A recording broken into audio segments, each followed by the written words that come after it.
لا تنسوا الإعجاب بالفيديو والاشتراك في القناة تشجيعا لنا لنستمر بنشر المزيد إن شاء الله. رسميا التواجد في الكان الى جانب منتخب البافانا وهي فرصه بالنسبه لوليد الركراكي ادخال بعض الاسماء التي لم تلعب باستمرار وبشكل متتالي مع المنتخب المغربي، وبالمقابل راحت اسماء اخرى. اول مباراه رسميه للمنتخب المغربي بعد كاس العالم وبين المونديال، ومباراه اليوم 3 لقاءات وديه مع البرازيل مع البيرو في غضون الايام القادمه. منتخب البافانا جنوب افريقيا والركائز هي من ماميلودي سانداونز، لانه تقريبا من الطرف الايسر العرضيه والتدخل ممتاز من سيس يامن الدفاع مع نايف.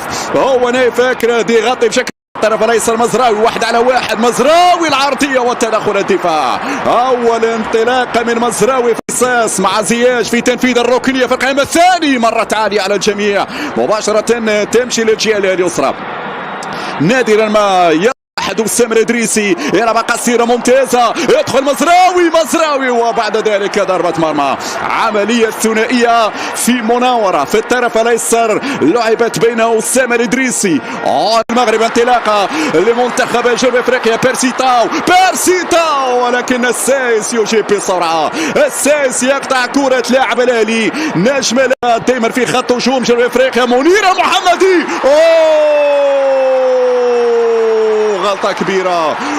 غلطة كبيرة منير المحمدي. كرة كانت سهلة من جانبي بيرسيتاو، لكن منير المحمدي لم يتحكم في هذه الكرة.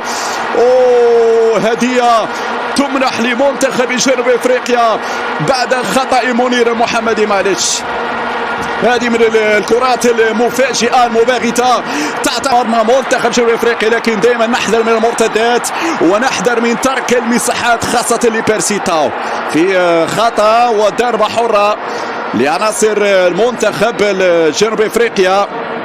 منتخبية جنوب افريقيا فيها عرضية ولكن انا بعيدة تماما عن بيرسيتاو، لكن وضعية تسلل في الكوران. انا متابعة من ليباسو، تصدي ممتاز، التصدي كان ممتاز في كرة خطيرة من زواني. هذا لاعب وسط لي باس اللي استغل تقدم نصير مزراوي. انطلاقة جهة اليمنى في اتجاه زكريا انا وسام الادريسي، وصلت الى زياش يسدد ولكن ويليامز يتابع. ويليامز يتصدى اول تسديدة من خارج منطقة الجزاء عن طريق حكيم. افريقيا في يناير يعني تقريبا نتكلم عن 6 اشهر 7 اشهر. يعني هذه اليسرى قوية. ويليامز يتصدى ثاني تصدي مع ثاني تسديدة للمنتخب المغربي. شوف يوسف نصيري حطها ومليح باليسرى، يعطي باس لعمران لوزا، مليح قريب منه يعيدها لسايس، تمشي لمزراوي باللقب 11 على مستوى الشامبيونز ليج. تمشي الكرة هنا الانطلاقة من أشرف حكيمي العرضية. ويليامز في المتابعة، ويليامز يتابع هذه الكرة. مهم جدا العودة للأجواء الأولمبية بعد غياب طويل. كل الامكانيات وعدنا الارض وعدنا الجمهور والمسانده القويه ان شاء الله في الرباط. 3 مغربيه. زياش هي الدفاع يتدخل. لو وصلت لنصيري لا زالت هنا الهجمه قائمه. يوسف نصيري حتى الكره المتابعه بتسديده بعيده. المسانده تاتي من اشرف العرضيه. ويليامز كان الاسرع مقاتل مع يوسف. هنا يقطع كره خطيره على بوخلال، يمشي بوخلال، يدخل بوخلال يغطي عليه المدافع حكيمي، يرفع هذه الكره نصيري. هذه الكرات التي يحبذها نصيري. جاي الهدف. سفيان شأن كذلك اللاعب عبد الحميد الصابري لاعب نادي سامدوريا افريقيا. عملية الدخول، التسديدة لكن صافرة قبل ذلك من الحكم التشادي الهادي محمد. وهذه صعبة. منير محمد يتصدى لباس لحسن الحظ انه لم يسدد بقوة، لحسن الحظ انه سدد. اشرف العرضية ويليامز يتابع. ويليامز يتصدى لهذه الكرة. كان ممكن التمرير لأن هذا سيفعل مالح تباطأ بعض الشيء العرضية كاد لاعب يعطي إشارة زياش يرفع كورة بالراس وركنية بالراس وفيها ركنية الحكم لا يقول ضربة مرمى بسرعة كرة مرفوعة مالح والحكم يقول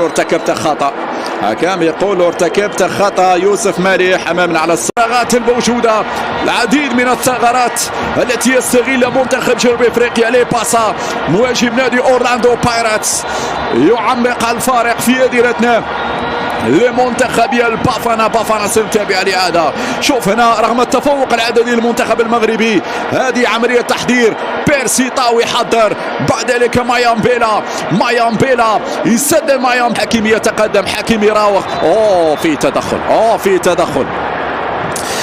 تدخل على مشارف منطقة الجزاء وبالتالي هنا الحرة زياش يرفع على القائمة الثاني لكن بعيدة تماما إلى ضربة مرمى. لما نشوف الاحتياط يعني الوحيد اللي ممكن يلعب هذا الدور الصابري التغيير اللي ممكن يحصل الآن أن الصابري يدخل الوسط وزياش يمشي للجهة اليمنى. الكرة الآن حاضرة من المدافعين. شوف بيرسي طاو رائع حقيقة مكسب لجنوب افريقيا عندهم هذا اللاعب لاعب نادي الأهلي المصري. تمشي كرة واحد زياش يحاول يدخل زياش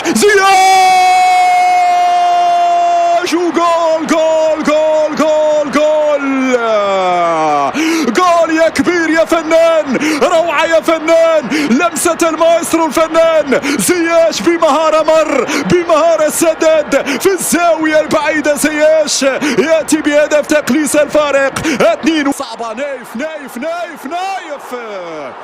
ولحسن الحظ بعيدة من لي باسا الكرة تمشي بعيدة من لي باسا على أسماء أخرى في الوسط. الكرة الأمامية الرأسية بعد ذلك ويليامز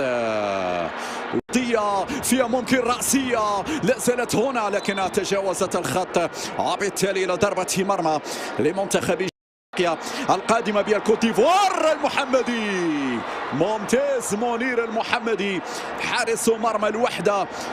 السلام عليكم ورحمة الله وبركاته إخواني، كيف حالكم؟ أتمنى أن تكونوا بأحسن حال. إليكم موعد مباريات الجولة 28 من البطولة